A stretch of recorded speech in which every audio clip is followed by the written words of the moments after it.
bright future. We're talking real money. Ladies and gentlemen, who wants to be a millionaire? Me.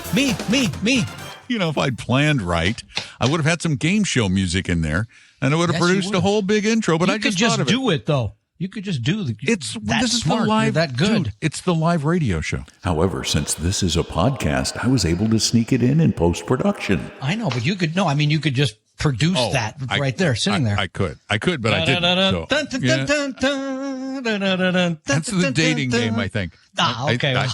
That's somehow, by the way, that's how not to be a millionaire is to be in the dating game. Sorry.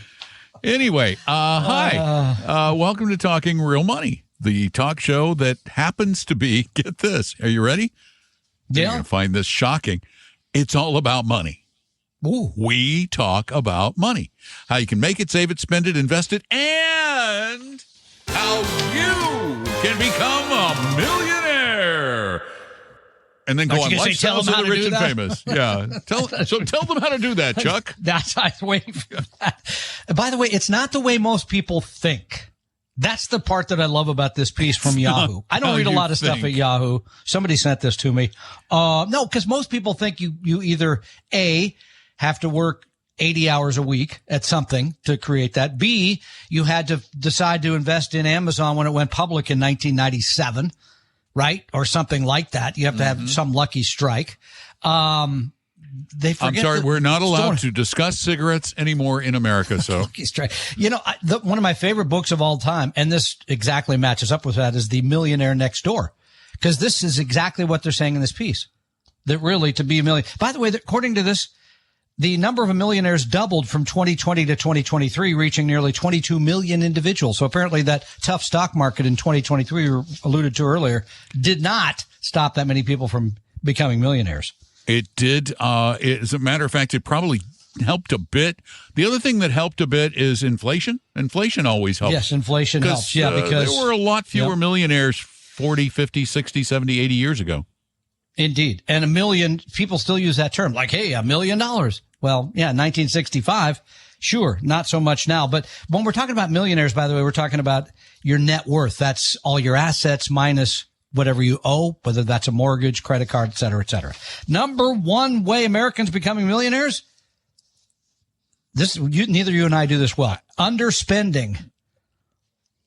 It's never been the thing I've done well. I'd like to do it better. Nor I, although you've actually outdone me, so I give you kudos for that. Let me have it. Yeah. Number two, staying level-headed. Consistent investing. Oh, you mean and controlling not your making emotions. Making impulsive decisions. Yep. Yeah. Yep. Okay. Yeah, those are good. Yep. Number three, the one that most people forget about somehow, although now it's harder to miss, and that's the free money. Yeah, if you're in your company retirement plan, most companies that free money. I thought give maybe you there a was match. something I was missing. Yeah, well, you don't get out to Duval enough to see the real fact that the roads are paved with gold here. You just pop it up and there you go.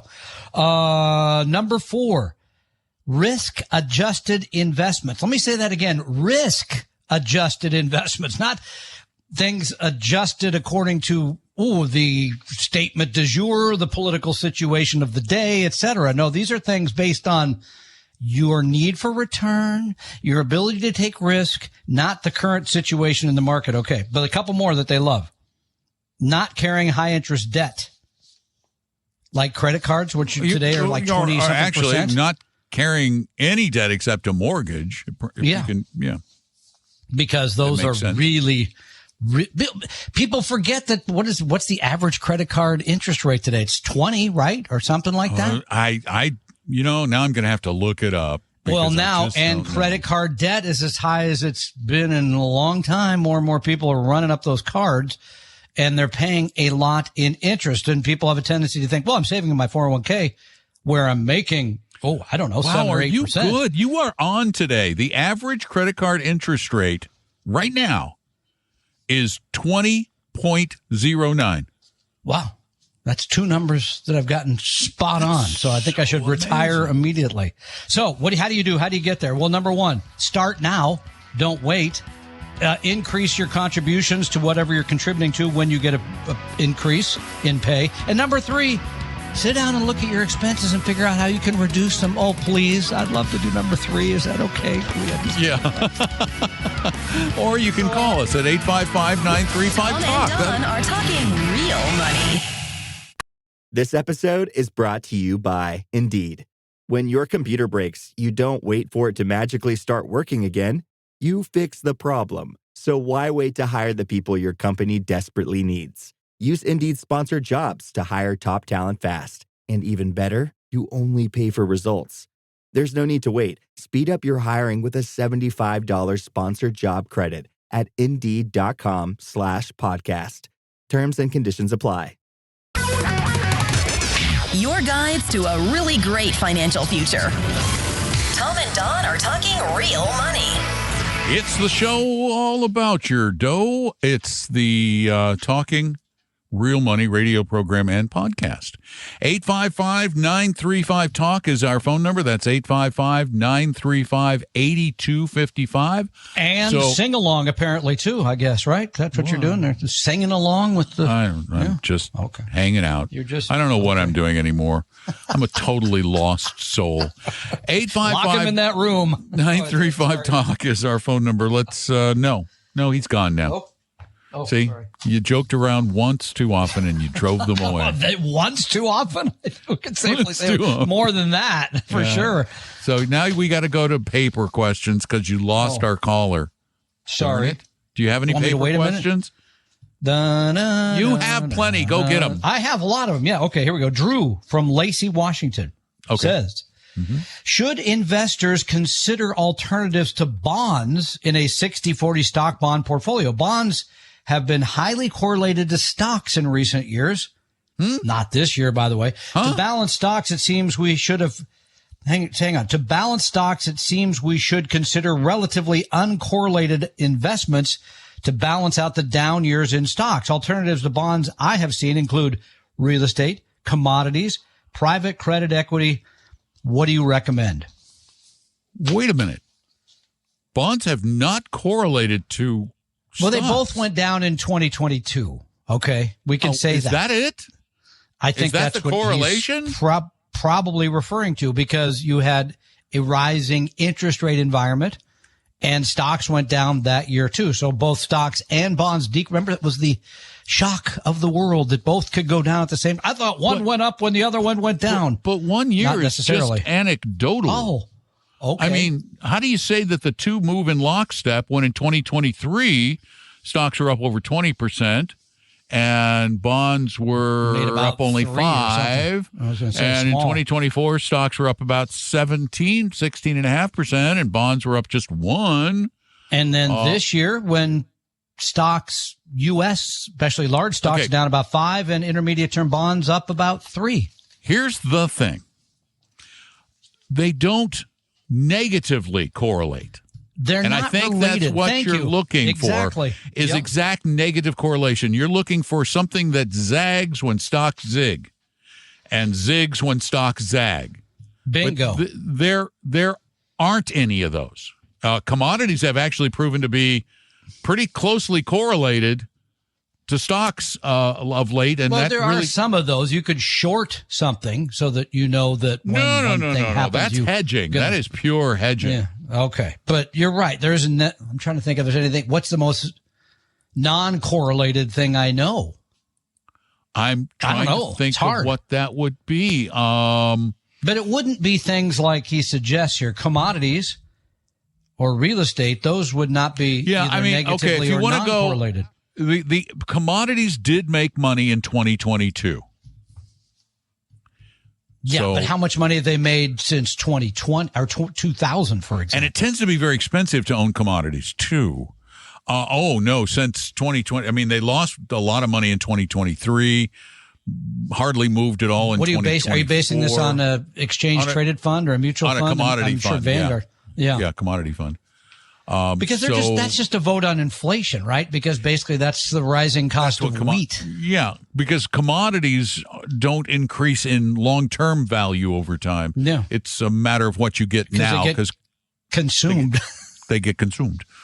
Again, I think you're looking for pure negative correlation, not uncorrelated or less heavily correlated. Stocks and bonds do have some you've got to be really careful with the definitions when it comes to correlation, because we're not talking about, again, an equal and opposite effect. Well, there's no reason for one to go up and the other has to go down. There's nothing relatable that way. Yeah, that's true. Stocks are a vote on what the short and intermediate term future is going to be on companies or company, where bonds are simply a reflection of either interest rates or the yields that the securities are paying. Two completely different deals. Yeah, I'm with you on that one. Okay, yes. Because I'm just looking back here. Let's see, 2021. 2021 commodities had a great year, but stocks had a good year. 2020 commodities took a big beating, and stocks had a very good year. We've had people pushing us to own commodities in funds for decades. Reputable people. We just can't see. And the other thing about commodity strategies, commodity products, is they tend to be quite expensive. Yeah. And given the fact that the long-term return is no more impressive than stocks and less over time, that added cost is a net negative. And then he wanted to know about real estate investment. Well, we suggest real estate in a really well-diversified portfolio.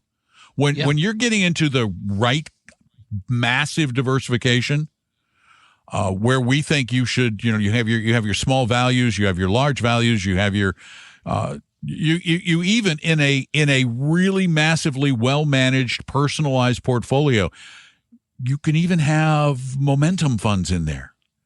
And real estate, because there are slight offsets from having those. But we don't put commodities into our portfolios, right? Well, let's finish this is a very important thing, I think, when it comes to investing, because there is this general belief that when stocks go down, bonds are going to go up. There's a lot of people that believe that.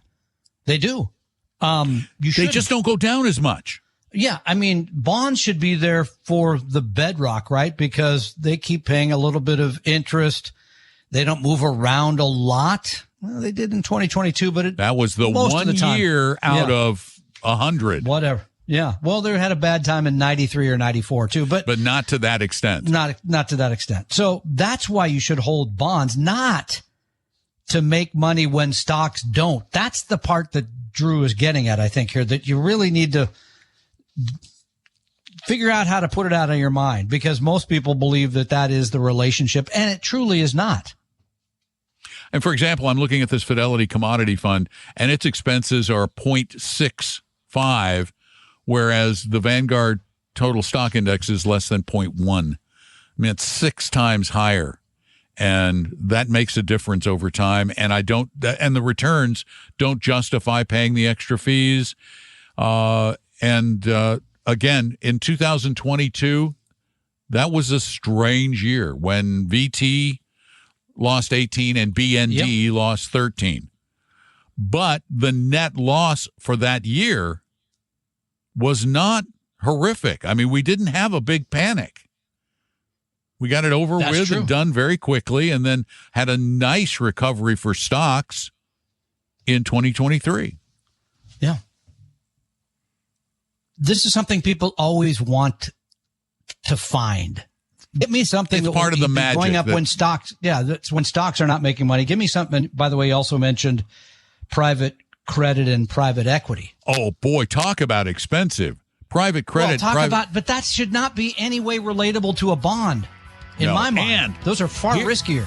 Here's really where the meat of the matter lies, and that is hedge funds. If there was a way to do this, hedge funds, which by their very definition try to do just this, would be more successful than they are, and they're not very. Tom and Don are talking real money. Would you wear the same shoes for every occasion? Or rock the same outfit 7 days a week? Of course not. Your style is better with options. Your investments could be too. SIBO Index options give you access to various contract sizes, global trading hours, and potential tax advantages.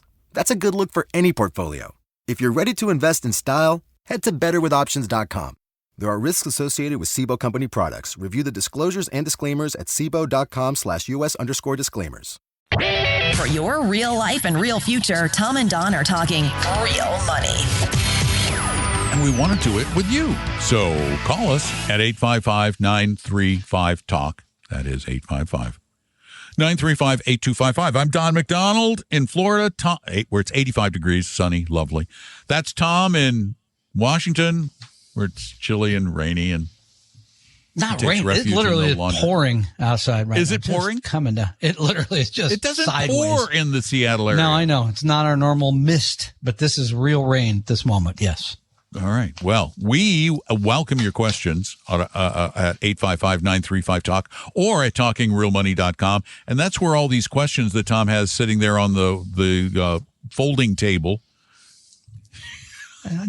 Can't keep them with the bleach. It's funny when you're in the laundry room. And you'll never be out because you can't get somebody to install decent fiber optic for you. Yeah, that was supposed to be yesterday. And then they wrote me on Wednesday, said, well, we looked at your address.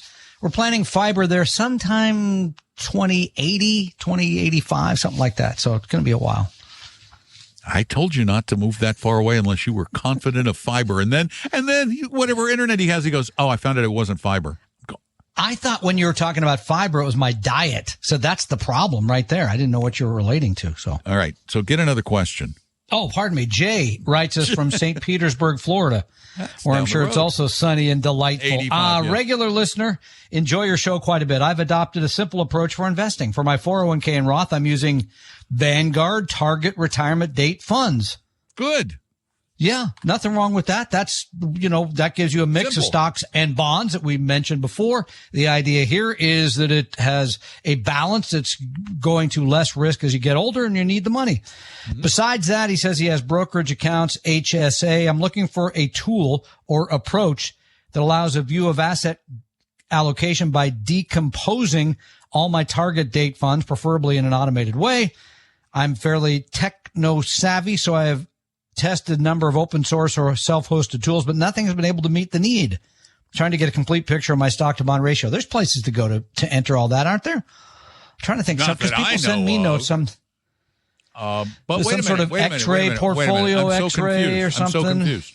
But he has Vanguard target date. Well, does he have multiples? Well, but he says he also has brokerage accounts, HSA. So I don't know if that means he says target date in the Roth and the 401k. It doesn't say what's in the brokerage or HSA. Okay. See, I got it. Because if you just have the target date fund, they're going to give you your breakdown. You can get you'll know there. Yeah, you'll know as to what funds they own. Because it's like, for example, the Vanguard 2035. Morningstar has a service where you can do this. Yes, they do. I think you can type in your portfolio there. You know what? You're absolutely right. I haven't used it in years, but I used to use it for portfolios. And you can go in there and put all of your portfolio in. You have to subscribe. I believe it's a $100 a year subscription. But Morningstar is the source of amazing information anyway. I love I have subscribed to Morningstar since 1989. Wow. I love Morningstar. As a matter of fact, we're going to be airing an interview. Okay, but it wasn't online in 1980. What did you get? That was when they used to mail you the book with all the. It was a big tan book with red print, big notebook, and every week they'd mail you new pages. I remember using that on the show, the old Don McDonald show. Vanguard book. Do you want to know about Costco? I mean, go Morningstar. to the page. No, that was the S&P. That was the S&P books, the green and the blue and the maroon S&P books. It's all Greek to me, but I do remember. Library. But it was funny. I was talking with David Booth and David Butler from Dimensional Funds, and this interview will be on soon. And we were talking about the fact that we remember back in the day, flipping through Morningstar, That's how you did it. looking the fund up. Now you just type in the symbol. But, yeah, I do believe they have. I haven't looked at the Morningstar service in a long, long time. Portfolio tool. Yeah, here it is. Yeah. Oh, I still have some stuff X-ray in there. help. Yeah, you can do an X-ray. Every angle, it says asset class, stock sectors, world regions, et cetera. Yeah, I'm looking right at it. Good one, Tommy. Finally, that's 3. That's it for the day. I'll see you. You're having a good day. I'm over. That was very helpful. 855-935-TALK, 855-935-8255. It's just you and me. Tom has jumped in the washing machine. It's too cold to jump in the lake. We'll be back. Tom and Don are talking real money.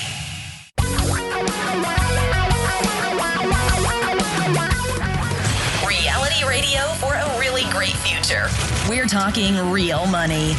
It's the show about your dough and about your life and about your future and about the present and even a little bit about the past. As long as it has something to do with money, we're going to talk about it with you, particularly if you bring it up with a phone call to us at 855-935-8255. Let's go to Lake Tahoe. Dan, welcome to Talking Real Money.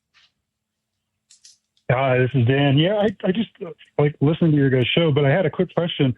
My mom's got investments with Fidelity. She's in her 80s, and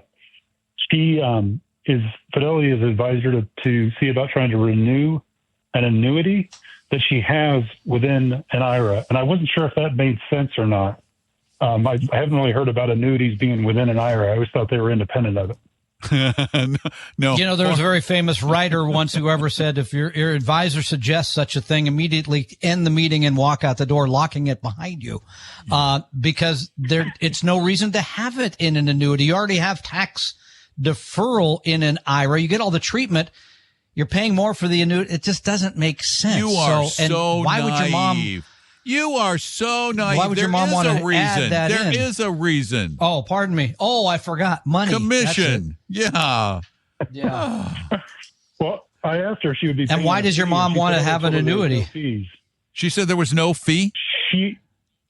That's what they had told her, and I thought that didn't seem right. It was with Mass Mutual and Fidelity. They just do it for free because Fidelity is a large organization, likes to help people. That's just their way. No, there's a commission. It's just not a disclosable commission because insurance products fall under, and this does not sound like a variable annuity. Not much. This is a fixed annuity, I'm guessing, that had a term. It's correct. It sounded like it was going to be fixed because that was part of the reason why she was contemplating doing it. Was they told her that I think she's 86, and they said, "Oh, this will be the last time that you'll be eligible to go ahead and renew it, the annuity," and then she would elect to renew it for 3, 5, 6 years for it. But then anything that came out of it would just continue to grow in the annuity, and that's where I thought it just didn't make any financial sense to do it. Well, it's in her IRA. That was my understanding. I'll double check it, but that's my understanding. Yeah, but if it's in her IRA, that's a bad idea for another reason, and that is RMDs. Because usually those things have a surrender.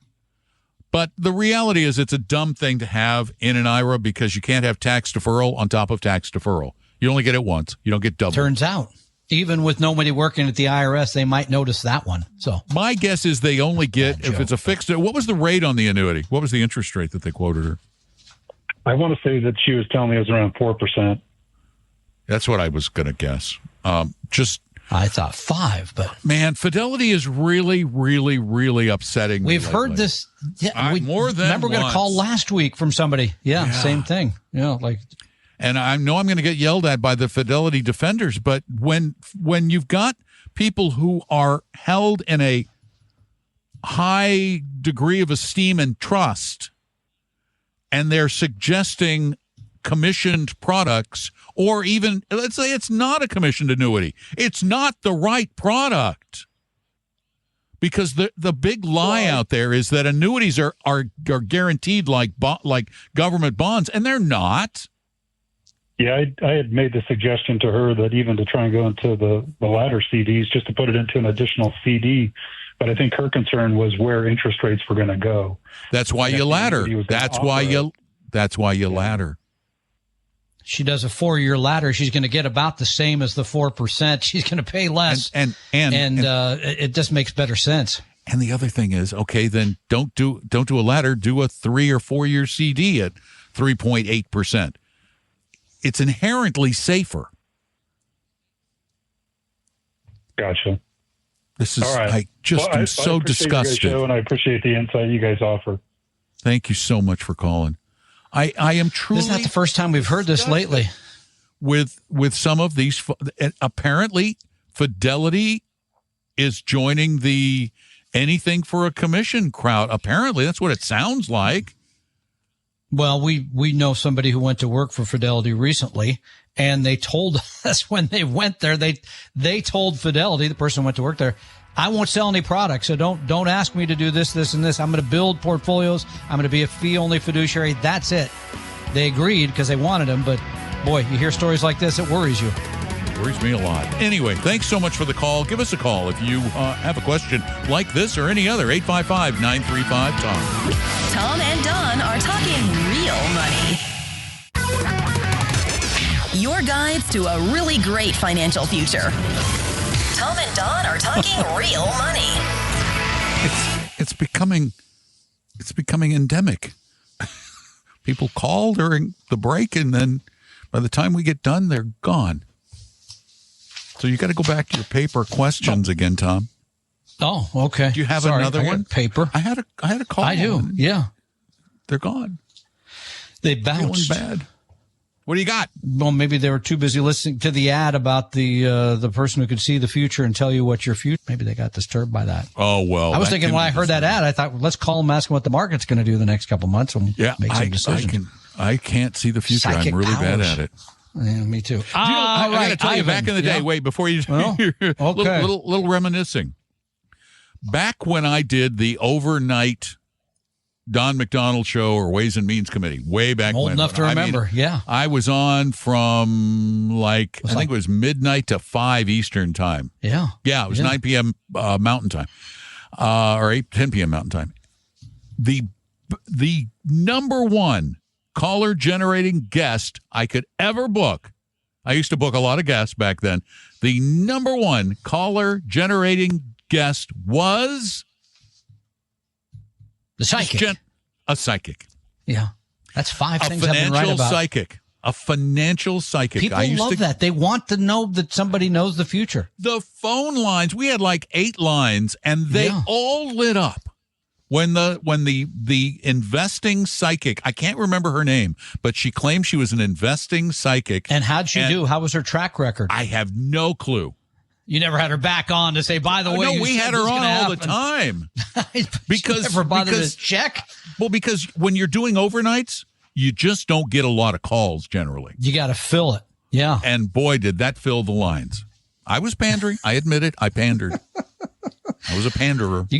Now because you did that, I'm going to make you look up what her track record is and find out so you can go back and apologize. So while you're doing that, shall I read the question? Yes. Okay. Because this comes from Ivan in Stanfield, North Carolina. It says, our family loves Fidelity cashback card. The aforementioned Fidelity. Sorry, Ivan. We have an account where only 2% cash back goes, and we invest it. By the way, does my Chase card, I think it pays like 3% or something. I don't know. The deals are crazy out there. So, if we would lose all the money, it wouldn't change our lives. Well, that's good to know, Ivan. So he asked, would you gamble buying Tesla stocks, or would you keep it conservative and invest it in AVGE? We'd like to keep this going for 10 to 15 years. Now, conservative and AVGE, I don't think those two words should go together. AVGE is the Avantis Global Equity Fund. It's more conservative. It's all relative. But it's not conservative. It's far more conservative than Tesla. But it's not but just to walk in and say, on a conservative investment, I'll put you in AVGE. No, that's not conservative. That's all stocks. And you need to expect a decline of 50% in that fund. And by the way, Tesla stock, you need to be, I think you already lost 50% at one point. I don't know what it did last week, but it was down an awful lot in the recent months. No, we would not buy an individual stock. Individual stocks are just too risky. Individual stocks have the risk of default. And it's been fascinating to watch the connection between politics and the price of Tesla recently. Frankly, the abuse of the vehicles here in the Seattle area, which has been very well pointed out in the local media, reported on. It is the Seattle area, after all. It is the Seattle area. I get that. But still, no, Ivan, no. We would not say, no, I wouldn't put it in Tesla. And I would only put it in AVGE if I was ready for a wild ride, because that will produce a wild ride. A wild ride relative to other mutual funds, but nothing like the ride in Tesla. Tesla on December 17th look it up. Of 2024. Which is, let's see, January, February, Christmas. March. That's 3 months, 90 days. Yep. 479. No, 408. It closed at $480 a share. 480, 3 months ago. Yep. And then on 310, a few days ago, it got down as low as $220 a share. So it did lose 50%. It's bounced back up a little since then. You notice we haven't heard from Tesla Bull lately. They're very busy driving around in his car, hiding from other people, apparently. Sorry. I mean, think about that. That is a huge loss. Yeah. A huge loss. But Tesla's been a wild ride.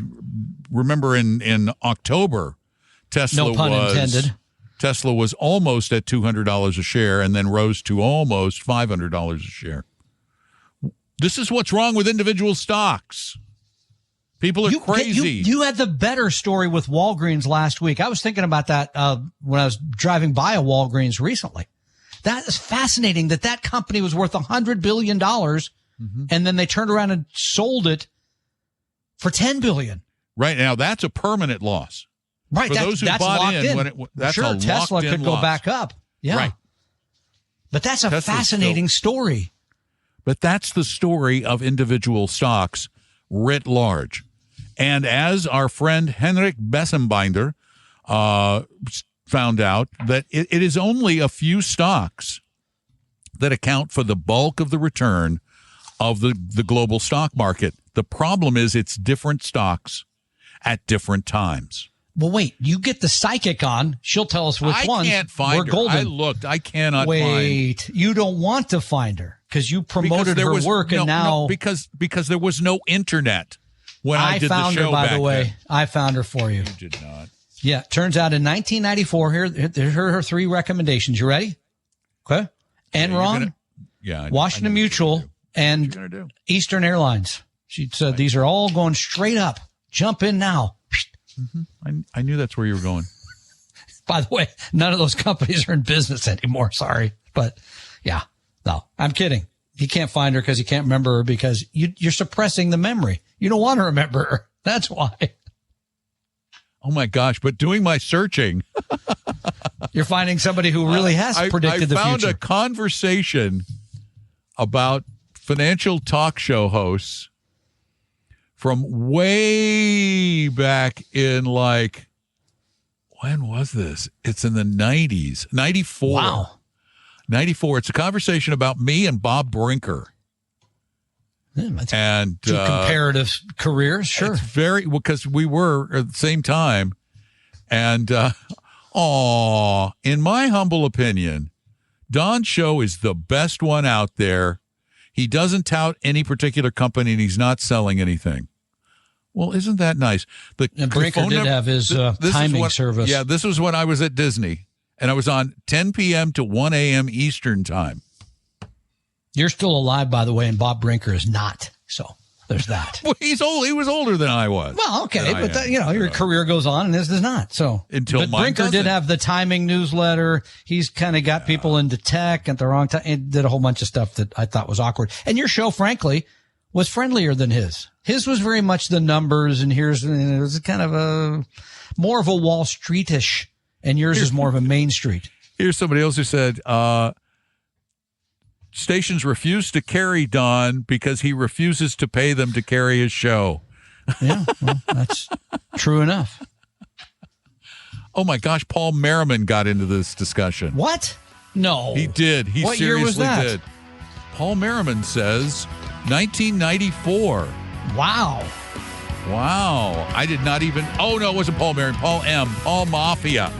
No, Paul Mafia. Paul I remember Mafia. him, sure. He's from the Seattle area. He used to be a caller. Yes, he is. Bainbridge, yep. Mm-hmm. Give us a call, 855-935-TALK. Tom and Don are talking real money.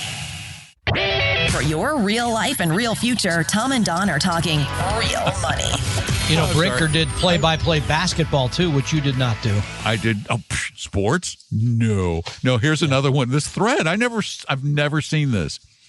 Bob Brinker is overbearing and defensive with the charm and enthusiasm of someone with a bad hangover. McDonald, cheerful and courteous, is willing to let the caller make the point, state their questions without jumping all over them. It's kind of like Tom talking Don McDonald. That's really changed. I'm now the cheerful guy, and you're the grumpy guy. That's funny. In summary, Bob Brinker, 2 thumbs down. Don McDonald, 2 thumbs up. Oh, that's nice of Debbie to write to think of you that way. It's such a nice reminiscence. All right, I got a couple things to mention. Cal Poly. Yeah, smart guy. All right, a couple things to mention. What? Number one, I still have one meeting. Yeah, well, we got the top of the hour looming. The end of your career looming. I'm getting into basketball play-by-play. Arizona, I got one more meeting I could do with somebody on Monday, April 14th. Love to do it. It's nice. And the bidding will open at $500. Do I hear $500? Exactly. Absolutely free. So there's that. Number two, many of you are doing your taxes right now. Or starting to think about it. I had to work on mine a little bit this morning. This is a good time to call somebody to get help with the other part, that like the financial part of your world, in addition to the taxes. So go to talkingrealmoney.com, click on meet an advisor, right? And part 3 is I did a chat last week with real estate agents that I really enjoyed. I'll be happy to come and speak to your group. So go to talkingrealmoney.com, click on meet an advisor and say, Tom, talk to my group. Or you can just click on the contact form and send a note. I knew you were going to correct me. Well, this is the show is about correction. So there you go. We've squeezed in Don's correction. We got the market correction, all the corrections you need right there. And you had notes for all of that. If I don't write things down, I do not remember them. No notes. I know. I hate paper. Notes. I got it. Yeah. So otherwise, I am a man of the moment. You are. I live in the moment. And the moment has come to a close. Well, pretty darn close to it. Get it? Close. Good job. Yeah, that's nice. But if you want to ask us questions, we take them all the time. Tom will, of course, print them out, killing trees in the process, just like he did this week at his house. Big honking tree he took down. Yeah, it's like he's a lumberjack. That tree was getting ready to take me down. I'm taking it down first, so sorry. Yeah, that was a big tree. That was a big tree, yeah. Pacific Northwest, known for big trees. And true. Known for big trees for over 100 years. That tree, by the way, I counted the rings yesterday after they cut it down. Do you know how many rings there were? Did not count the rings. I did. I went out and counted. Really? Guess how many rings? Guess how many? 67. That tree was born the same year I was. Kind of freaked me out. I was like, wait a minute. Now the tree got cut down and I'm still here. Anyway. So, it's about time. Scary note. There. Folks, it was really nice knowing Tom. And Timber! There's probably a musk with a chainsaw outside the door now. I'm locking everything. Sorry. But if you want to ask us questions, as I was getting ready to say, go to talkingrealmoney.com, click the button that says contact us. On that form, you will find a way to type in your question or a little microphone, and you can speak it through the mic like this one that is hooked to your computer. Well, I'm sure you don't have one like this one because this one's ridiculously expensive. But if you have any mic hooked to your computer or your phone or whatever, you can ask questions. So it's really easy. Just go to talkingrealmoney.com and click on it says contact us up in the upper corner, and we will answer your questions on a future podcast. The opinions and views expressed on this podcast were current on the date recorded. Opinions, estimates, forecasts, and statements of financial market trends that are based on current market conditions constitute our judgment and are subject to change without notice, including any forward-looking estimates or statements which are based on certain expectations and assumptions. Although information and opinions given have been obtained from or based on sources believed to be reliable, no warranty or representation is made as to their correctness, completeness, or accuracy. Information presented on the podcast is not personalized investment advice from Appellate Wealth. The views and strategies described may not be suitable for everyone. This podcast does not identify all the risks, direct or indirect, or other considerations which might be material to you when entering any financial transaction. Past performance does not guarantee future results, and profitable results cannot be guaranteed. We hope you realize that the information provided on Talking Real Money is for informational, educational, and hopefully enjoyable purposes only. The podcast is not trying to get you to buy or sell any financial products or securities. Instead, the program is provided as a public service by Apella Wealth, a fee-only registered investment advisor. Please see Apella Wealth's ADV Part 2A on our website for information regarding Apella's fees and services. Apella Capital, LLC, DBA Apella Wealth, is an investment advisory firm registered with the Securities and Exchange Commission. The firm only transacts business in the states where it is properly registered or excluded or exempt from registration requirements. Registration with the SEC or any state securities authority does not imply a certain level of skill or training. Apella does not provide tax or legal advice, and nothing either stated or implied here should be inferred as providing such advice. Thanks for listening, and please visit TalkingRealMoney.com for more information and important disclosure related to performance of any specific index or fund quoted in this podcast. And the lawyers get richer.